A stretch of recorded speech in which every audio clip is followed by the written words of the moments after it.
Merci, Monsieur le Président. Honorables assesseurs, je prends la parole à la suite de mon talentueux confrère, Maître Almami Samouri Traoré, qui vient par des arguments pertinents, percutants, de déconstruire les prétentieuses réquisitions du ministère public. Monsieur le Président, tout d'abord, je voudrais, en application des dispositions des articles 442 et 529, m'assurer que nos écritures que nous venons de déposer sur la table de votre tribunal ont répondu aux formalités posées à l'article 529 du Code de procédure pénale. Je vais, avec votre permission, lire les dispositions de l'article 442 du Code de procédure pénale qui dispose comme suit. Les autres règles relatives au jugement des délits, telles que définies aux articles 532 à 563 du présent Code, sont applicables devant le tribunal de première instance statuant en matière criminelle. Et l'article 529 dit ceci.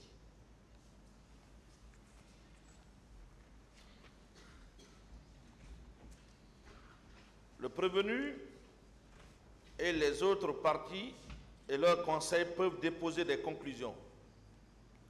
Ces conclusions sont visées par le président et le greffier.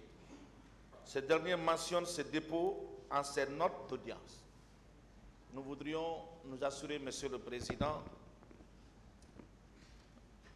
du respect de cette formalité avant de continuer notre développement oral sur votre permission. Allez-y, maître, c'est vous-même qui avez déposé les conclusions, non? Le tribunal les a reçues, non? Oui, nous savons que le tribunal les a reçues, mais le tribunal demande une signature. Et la loi exige une formalité. Oui, mais cette formalité, ce n'est pas à vous. C'est au tribunal de le faire. Nous considérons que cette formalité est remplie. Donc, allez-y. Et qu'on peut évoluer, Monsieur le Président. Monsieur le Président, nous commençons par faire observer que ces réquisitions intervenues 1 an, 6 mois après l'ouverture de ces débats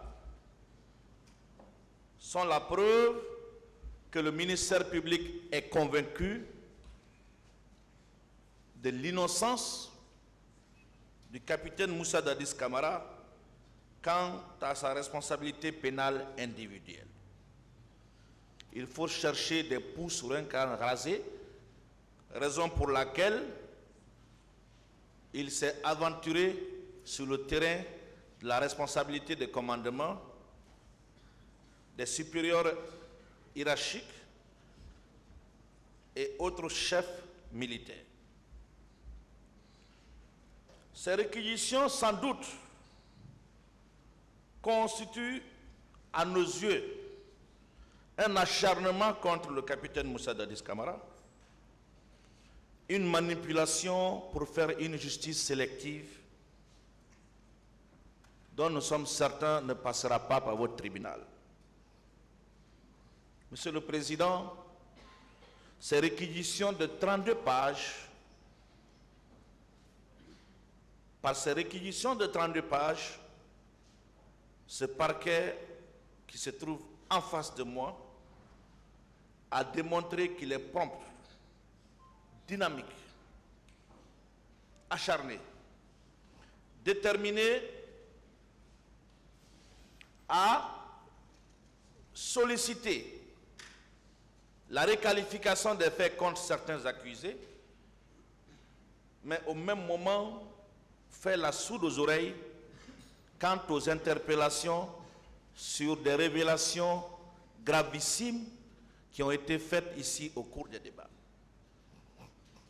Peut-on sérieusement alléguer une responsabilité de commandement des chefs militaires dans ces débats sans se donner la moindre peine d'engager une poursuite, surtout contre tous les hommes qui étaient sur la chaîne de commandement à l'époque des faits, j'aurais pris cette démarche au sérieux si accessoirement à cette procédure, comme l'a fait ce parquet contre le colonel Bienvenu Lamar et d'autres personnes, si ce parquet avait déjà engagé des poursuites contre le ministre de la Défense et tous ceux qui étaient sur la chaîne de commandement à l'époque des faits.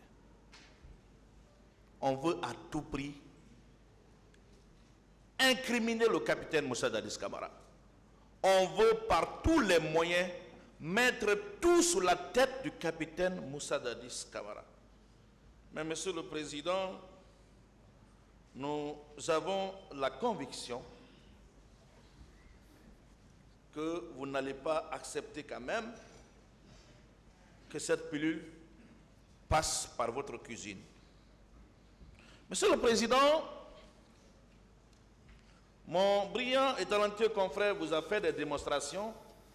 Je vais, n'est-ce pas, me permettre de ne pas le répéter, même si par moment je serai obligé de revenir sur certains points qu'il a déjà évoqués. La répétition ayant une vertu pédagogique, je ne vais quand même pas m'enlacer de revenir sur certains points qui me paraissent, n'est-ce pas, intéressantes pour la bonne appréciation de cette affaire. Je vais, Monsieur le Président, me réserver de revenir sur les faits de la procédure qui ont été brillamment étayés par Maître Almami Samori Traoré.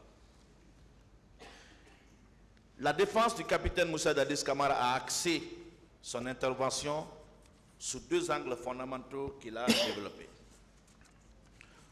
On a reçu du parquet des réquisitions de 32 pages. Mais je dois vous dire, et vous allez convenir avec la défense du capitaine Moussa Dadis Camara, sur les 32 pages, il n'y a qu'une demi-page qui intéresse ces débats. Le reste, le parquet a transformé, manipulé des faits, recoupé ses prétentions pour tenter de vous induire en erreur.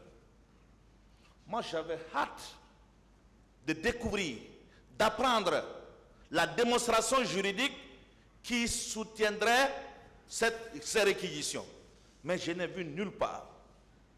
Et je pense qu'au niveau de la défense, nous sommes unanimes que le ministère public n'a fait aucune démonstration juridique. Ces 32 pages n'ont servi qu'à amuser la galerie. Il n'y a que la demi-page qui, d'ailleurs, m'a l'air d'être recoupée sur Internet, qui a été consacrée là pour alléguer la requalification. Aucune démonstration juridique, et vous allez convenir avec nous que la démarche du parquet n'est fondée sur aucune disposition légale pertinente. Nous sommes en droit pénal. Ce sont des règles écrites, précises, qui sont d'interprétation rigide. Dans ces réquisitions, le ministère public,